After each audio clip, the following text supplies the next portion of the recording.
화천대유 대주주 김만배 씨의 허위 인터뷰 의혹을 수사하는 검찰이 핵심 피의자인 신앙림 전 언론노조 위원장을 소환 조사했습니다. 검찰은 김만배 씨도 인터뷰 내용이 허위임을 사실상 인정했다며 이번 사건을 대선 개입 여론조작 사건으로 규정하고 특별수사팀을 구성했습니다. 김혜린 기자입니다. 검찰이 신앙림 전 언론노조 위원장을 피의자 신분으로 불러 조사했습니다. 화천대유 대주주 김만배 씨와 허위 인터뷰를 하고 억대 금품을 받은 혐의로 신 전 위원장 자택을 압수수색한 지 엿새 만입니다. 그 녹취 파일을 언제 건네신 거예요? 녹취 파일이 있다고 다른 분들한테 말씀하신 적 있으세요? 검찰은 신 전 위원장을 상대로 김 씨와 사전에 공모했는지, 김 씨에게 받은 1억 6,500만 원이 허위 인터뷰 대가였는지를 집중적으로 추궁했습니다. 신 전 위원장은 대체로 혐의를 부인한 것으로 전해졌습니다.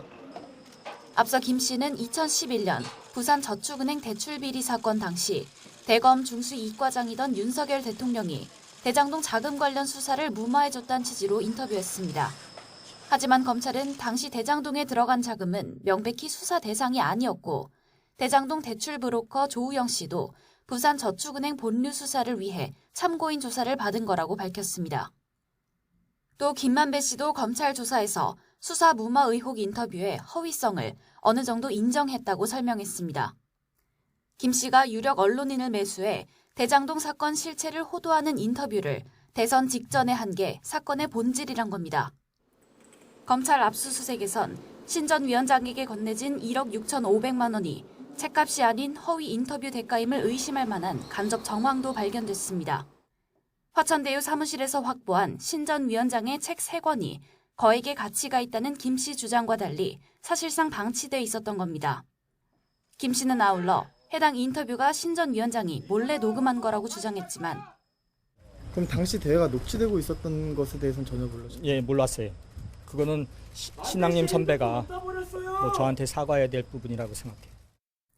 검찰은 두 사람이 사전에 공모한 정황도 포착한 것으로 전해졌습니다. 또 김 씨가 대장동 관계자들에게도 허위 인터뷰를 종용한 거로 보고 남욱 변호사를 불러 김 씨와 신 전 위원장 관계를 캐물었습니다. 검찰은 석방된 김 씨의 증거인멸 가능성을 주시하며 구속영장을 다시 청구하는 방안을 검토하고 있습니다. 이와 함께 이번 의혹을 대선 개입 여론조작 사건으로 규정하고 중앙지검 반부패 수사 3부를 중심으로 검사 10여 명이 참여한 특별수사팀도 꾸렸습니다. 검찰은 대선을 목전에 두고 허위 사실을 공표해 민주주의의 근간인 선거를 농단한 중대 사건이라며 특별수사팀 수사를 통해 사안의 전모를 철저히 규명하겠다고 강조했습니다. YTN 김혜린입니다.